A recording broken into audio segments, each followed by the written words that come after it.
Hello everyone, कैसे हो आप सभी लोग? सब मस्त होंगे। तो चलिए आज हम लोग ये देखते हैं कि जो 17 सितंबर को UP triple S C junior engineer का जो हाई कोर्ट में हियरिंग थी उसका क्या कुछ जजमेंट आया। तो मैं चलिए आपको दिखाता हूँ और जो आगामी डेट है उसको भी दिखाते हैं। कुछ चीज़ें यहाँ से समझते हैं कि क्या कुछ फेवर में है, कैसे कुछ चीज़ें हैं और हियरिंग का क्या प्रोसीजर कुछ है। तो चलिए मैं ले चलता हूँ आपको ऑफिशियल पे। यहाँ पे आप देख सकते हैं कि हाई कोर्ट के वेबसाइट्स में आ चुका हूँ। केस स्टेटस पे मैं चलता हूँ और यहाँ पे हम लोग को चेक करना है लखनऊ बेंच का। तो लखनऊ बेंच का मैंने यहाँ पे चेक कर लिया। अब हम लोग चेक कर लेते हैं। यहाँ से मैं जल्दी से फिल कर लेता हूँ। तो रीट ए में हम लोगों का होता है, रीट ए में तो ये आ गया। मैं रीट ए में केस नंबर यहाँ पे फिल करता हूँ। केस नंबर हो जाएगा 4442, केस ईयर हो जाएगा 2024। उसके बाद यहाँ पे कैप्चा इंटर कर लेता हूँ 9363, फिर गो करता हूँ। तो यहाँ पे देखिए सारी चीज़ खुल के आ गई। अब यहाँ पे एक एक चीज़ों के बारे में बात करने वाले हैं। तो यहाँ पे चीज़ों को थोड़ा समझते हैं। देखिए यहाँ पे जो केस स्टेटस दिखा रहा है, यहाँ पे आप देख सकते हैं चीज़ों को कि जो आपका आगामी केस डेट लगा हुआ है वो कब लगा हुआ है। तो वो लगा हुआ है 22 सितंबर को। ठीक है, तो 22 सितंबर को हम लोग का केस की हियरिंग होने वाली है और यहाँ पे सारी चीज़ें क्या होंगी, क्लियर होंगी। ठीक है, 17 तारीख को इसकी सुनवाई हुई थी। यहाँ पे आप देख सकते हैं इसका सीरियल नंबर भी क्या है, 3042 है इस बार। और कोर्ट नंबर 1 में जैसा लगता है आप सभी को पता होगा। तो चलिए नीचे चलते हैं और ज़रा ये देखते हैं। ये तो हम लोग जान लिए कि अभी आगामी डेट कब लगी हुई है, ये सबको पता होगा। अब यहाँ पे हम लोग थोड़ा नीचे आते हैं और यहाँ पे देखते हैं कि यहाँ पे क्या चीज़ें हैं। यहाँ पे जैसे कि आप सभी लोग देख सकते हैं कि एडिशनल केस लिस्ट यहाँ पे जो है 17 तारीख को डेट फिक्स थी इसकी, 17/9 को। अब इसका जो आर्डर आया है, यानी 17 तारीख का जो आर्डर आया है उसके व्यू आर्डर पर हम लोग देखते हैं और आर्डर सीट क्या है उस आर्डर सीट को हम लोग जरा समझते हैं। तो यहाँ पे आप जैसा देख सकते हैं कि 17/9/2025 ये आर्डर है, जजमेंट है, क्या है इसको हम लोग चलिए व्यू करके देखते हैं और आपको दिखाते भी हैं कि क्या चीज़ें हैं यहाँ पे। तो यहाँ पे मैं कैप्चा करके इसको डाउनलोड करके आपको दिखाता हूँ। तो यहाँ पे आप देख सकते हैं मैं इसको डाउनलोड कर लिया हूँ। जो आर्डर 60 आर्डर है 17 तारीख का, 17 तारीख का क्या 60 आर्डर था उसके बारे में हम लोग तो यहाँ पे जिक्र करते हैं। क्या क्या चीज़ें यहाँ पे लिखी हुई है उस चीज़ को यहाँ पे जरा समझते हैं। ये UP triple S C junior engineer का केस है। ठीक है, चलिए तो यहाँ पे आप जैसा कि देख सकते हैं रीड नंबर A4442 2024 ऑब्लिक, जो अभी मैंने आपको दिखाया हूँ। यहाँ पे देख सकते हैं पिटिशनर कौन है, गिप्सवा यानी इंजीनियर संघ, और जो रिस्पोंडेंट है यूपी सबऑर्डिनेट सिलेक्शन कमीशन यानी यूपी ट्रिपल एस सी, और प्लस 4 और है जिसमें डेप्सवा भी है। ठीक है, और कैजुअल ऑफ पिटिशनर यानी इनके एडवोकेट हैं, और casual of respondent sorry council of respondent जो है ये इनके डेप्सवा के वकील हैं। ठीक है, चलिए तो यहाँ से नीचे देखते हैं कि क्या है कोर्ट नंबर 1 में क्या क्या चीज़ें हुआ है उस चीज़ को हम लोग थोड़ा सा पढ़ते हैं और समझते हैं। यहाँ पे लिखा है Shri Prashant Chaurasia learned counsel of the petitioner and Shri Vivek Shukla learned additional chief standing counsel of respondent number 2, 3 and 4 are present. तो ये लोग प्रेजेंट भी थे वहाँ पे।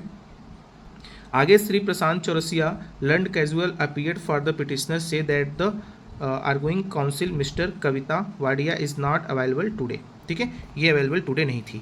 यहाँ से जो मेन चीज़ें हैं वो चीज़ें तो होती हैं, वो यहाँ पे आते हैं 3rd नंबर पे पढ़ते हैं। यहाँ पे लिखा है कि काउंसिल क्या बोलते हैं कि for the opposite party content that there is an interim order operating in the matter having been be passed by honourable supreme Court, जैसा कि आपको पता है कि सुप्रीम कोर्ट से हो चुका है।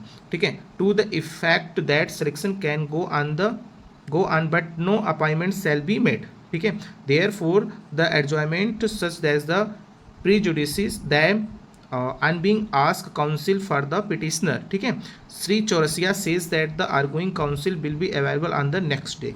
ठीक है, तो उसके बाद ये कह दिया गया कि श्री चौरसिया से कि आर्गुइंग करना है जो council will be available on the next, जो नेक्स्ट डेट मिली हुई है, यानी जो यहाँ पे नीचे देखिए साफ साफ शब्दों में लिखा है कि पुट अब दिस मैटर ऑन 12/9/2025, यानी जो 25 तारीख को यहाँ 22 तारीख को 22 सितंबर को जो इसकी नेक्स्ट हियरिंग होगी, इसमें आपको क्या करना है, honourable supreme court so that will be may hear and decide the matter be earliest. तो ये जल्द से जल्द इस मैटर को क्या किया जाएगा, अब कंक्लूड करके ख़त्म किया जाएगा, यानी इसकी हियरिंग जो होगी वो लगातार होगी। ये चीज़ यहाँ पे देखिए अर्लीस्ट लिखा है, यानी जल्द से जल्द। ठीक है, नीचे लास्ट पॉइंट पढ़ते हैं, the parties may prepare a list of relevant dates and event. जितने भी आपको साक्ष्य हैं, सारी चीज़ें को आपके एविडेंस है, डॉक्यूमेंट्स, उसको क्या करना है वहाँ पे प्रेजेंट करके ये दिया गया है ऑर्डर में। ठीक है, skeleton points on which they which the address the court as the also authorized on which they seek to rely in the supreme of support of the exchange the same between them and the provide the same to as the court as well as। ठीक है, तो जितना हो सके जल्दी से जल्दी ये लोग सारी केस को ख़त्म होने वाली है, क्योंकि सारी चीज़ हो रहा है। और आपको जल्दी से मैं बता दें कि इसमें डेप्सवा बहुत अच्छा काम किया है, कर रहे हैं जो भी लोग हैं डेप्सवा के लोग इसमें क्या कहते हैं सीनियर वकील को हायर करके अच्छा खासा जो भी फंडिंग वगैरह सारा चीज़ किए। तो ये है, तो इसमें देखिए ये 17 तारीख का जो 60 आर्डर था वो मैं आपको बता दिया कि क्या हुआ था। यहाँ पे देखिए ऑनरेबल जज साहब हैं प्रशांत कुमार और राजेंद्र राय, ठीक है।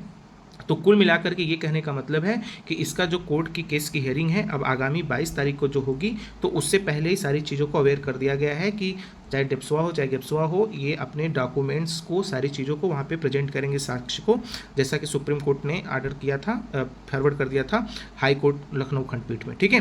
तो इस चीज़ का मैंने यहाँ पे 60 आर्डर आपको दिखा दिया।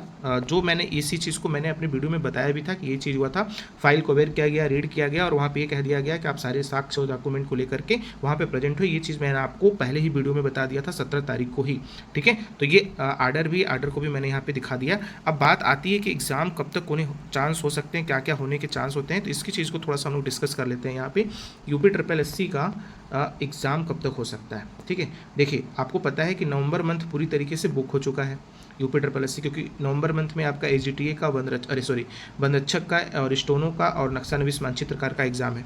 तो दिसंबर मंथ में कम चांसेस हैं, लेकिन आफ्टर दिसंबर जो होगा, क्योंकि पेट का रिजल्ट भी जारी करना है और सारी चीज़ें करना है, और हमको जहाँ तक चांस भी लगता है कि रिजल्ट भी उसी समय आएगा पेट का। तो कुल मिलाकर के आफ्टर दिसंबर आपका एग्ज़ाम होगा। फिर भी आप एक टारगेट, मैं आपको उस दिन भी डेट बताया था कि आप टारगेट कर लीजिए कि मुझे दिसंबर में एग्ज़ाम देना है। दिसंबर को टारगेट करते हुए आप अपने एग्ज़ाम की तैयारी करिए, ठीक है। हालांकि हो सकता है इसके बाद ही एग्ज़ाम होगा, जनवरी फेब में होगा, बट आप टारगेट कर लीजिए कि दिसंबर, ठीक है, क्योंकि नवंबर में एग्ज़ाम होने के बाद जस्ट 10 दिन 20 दिन बाद नहीं हो पाएगा। और अगर सब कुछ सही रहा, मान लीजिए 3-4 हियरिंग में इसकी सुनवाई हो जाती है, तो मान लीजिए कि सितंबर लास्ट तक अगर लगा कंटिन्यूसली इसकी सुनवाई हुई अकॉर्डिंग टू डेप्सवा, और अगर लगातार इसकी सुनवाई हुई तो सितंबर में कंप्लीट हो जाएगा। नहीं सितंबर में हुआ तो हो सकता है मिड, यानी क्या कहते हैं दिवाली से पहले तक अक्टूबर में हो सकता है इसका कोर्ट केस ख़त्म हो जाएगा। तो आपकी फिर चीज़ें आसान होंगी, शॉर्ट लिस्टिंग होगी, फिर एग्ज़ाम होगा, ठीक है, ये ध्यान रखिएगा।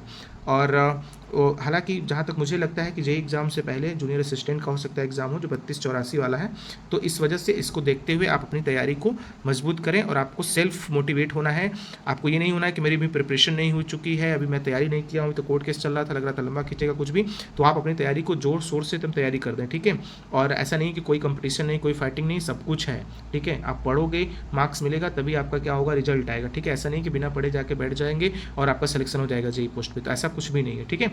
तो आप सभी लोग अपनी तैयारी करिए। आप अपना डेट एक मान लीजिए कि दिसंबर लास्ट यानी जनवरी 1 तक आपका एग्जाम होने वाला है। इसी को टारगेट मार के अपनी तैयारी कीजिए, जो कि मैंने प्रीवियस वीडियो में बता भी चुका था, ठीक है। तो एक छोटी अपडेट ये मैं आपको दिखाना चाह रहा था कि 60 नोटिस जो आर्डर था वो क्या जारी हुआ था, ठीक है। तो मिलते हैं फिर कोई और अपडेट के साथ, तब तक के लिए आप सभी लोग वीडियो को लाइक करें, चैनल को सब्सक्राइब करें। Thank you so much.